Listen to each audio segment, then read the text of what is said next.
Super India news TV में आपका स्वागत है। मैं हूं राजेश आर्य। आइए देखते हैं आज का विशेष समाचार।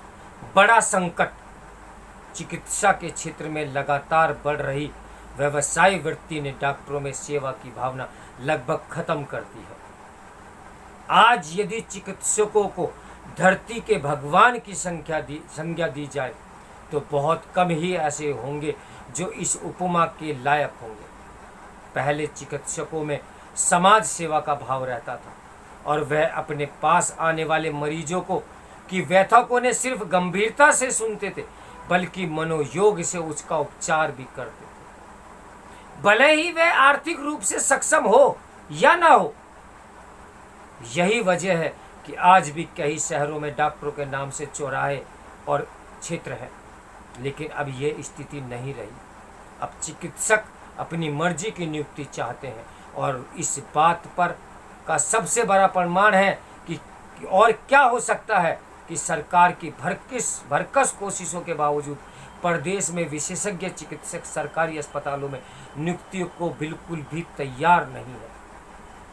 उत्तर प्रदेश लोक सेवा आयोग ने उन 2021 में विशेषज्ञ डॉक्टरों के 3620 पद विज्ञापित किए थे, जिनमें सिर्फ 396 पद ही भरे जा सके। जाहिर है कि चिकित्सकों ने सरकारी अस्पतालों के बजाय निजी अस्पतालों को अधिक महत्व दिया।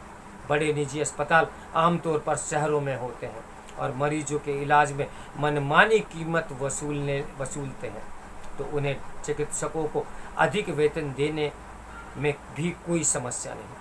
दूसरी ओर सरकारी अस्पतालों में इस बात की कोई गारंटी नहीं कि चिकित्सकों को उनका मनचाहा जिला मिल ही जाएगा। चिकित्सा के क्षेत्र में लगातार बढ़ रही व्यवसाय वृत्ति ने डॉक्टरों में सेवा की भावना लगभग खत्म ही कर दी है और यही वजह है कि ग्रामीण क्षेत्रों में या छोटे जिलों में तो वह बिल्कुल भी नहीं जाना चाहते। यही वजह है कि उत्तर प्रदेश लोक सेवा आयोग की ओर से निकाली विशेषज्ञ चिकित्सकों की भर्ती में काउंसलिंग का बार बार अवसर दिए जाने के बावजूद चिकित्सक नहीं शामिल हुए। अंतिम काउंसलिंग में भी 228 चिकित्सकों को शामिल होना था, लेकिन केवल 46 ही पहुंचे।